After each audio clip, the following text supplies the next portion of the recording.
हल्लीच्या काळात अनेक मुलं वयात आलेली आहेत, मात्र मुली मिळत नसल्यानं त्यांची लग्न खोळंबलेली आहेत आणि हाच धागा पकडत महाराष्ट्रामध्ये एक टोळी सक्रिय झाली आहे। ही टोळी मुलाच्या कुटुंबाशी संपर्क साधते आणि मुलासाठी मुलगी शोधून देतो असं आमिष दाखवते। इतकंच काय तर लग्नासाठी मुलगी उभी केली जाते आणि एकदा का लग्न झालं की अवघ्या 2 ते 3 दिवसात पोबारा केला जातो। पाहुयात ही टोळी नेमकी फसवते कशी हे सांगणारा हा स्पेशल रिपोर्ट।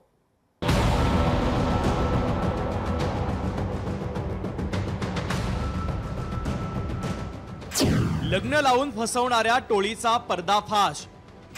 लग्न करून सोनं पैसे घेऊन नवरीचा पोबारा। अनेक लग्नाळू मुलांना लाखोंचा गंडा।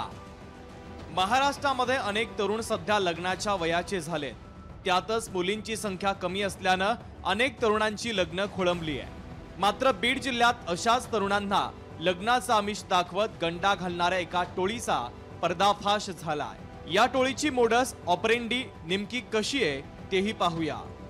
वयात आलेल्या मुलांची माहिती घेऊन हेरायचं, कुटुंबाशी संपर्क करून लग्नाचं आमिष दाखवायचं, धुमधडाक्यात लग्न लावून डोळ्यात धुळफेक करायची, लग्न झालं की 2-3 दिवसांमध्ये सोनं आणि पैसे घेऊन पोबारा करायचा।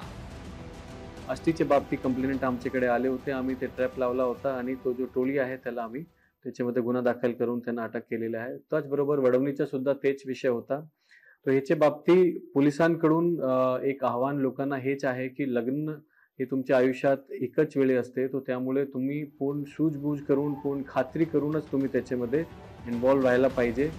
मुलाचं लग्न लावून देतो, मुलगीही शोधून देतो असं सांगत 1 ते 1.5 लाखापासून ते 25 लाखापर्यंत फी म्हणून पैसे घेतले जात आहेत। त्यामुळे अनेक मुलांची आणि कुटुंबांची फसवणूक झालेली आहे। बीड जिल्ह्यातील नागरिकांना आव्हान, खास करून तरुणांना आव्हान आहे की अशा बोगस टोळ्यापासून आपण स्वतःचं रक्षण करायचे, सावध राहायचे। यामध्ये आपली आर्थिक फसवणूक होते, तसेच मानसिक, शारीरिक, आपल्या आईवडिलांची या ठिकाणी फसवणूक होण्याची खूप मोठी शक्यता आहे। त्यामुळे जर आपल्याला अशा टोळीचा संशय आला तर आपण याची खातरजमा करून याची तात्काळ तक्रार करावी जवळच्या पोलीस स्टेशनला।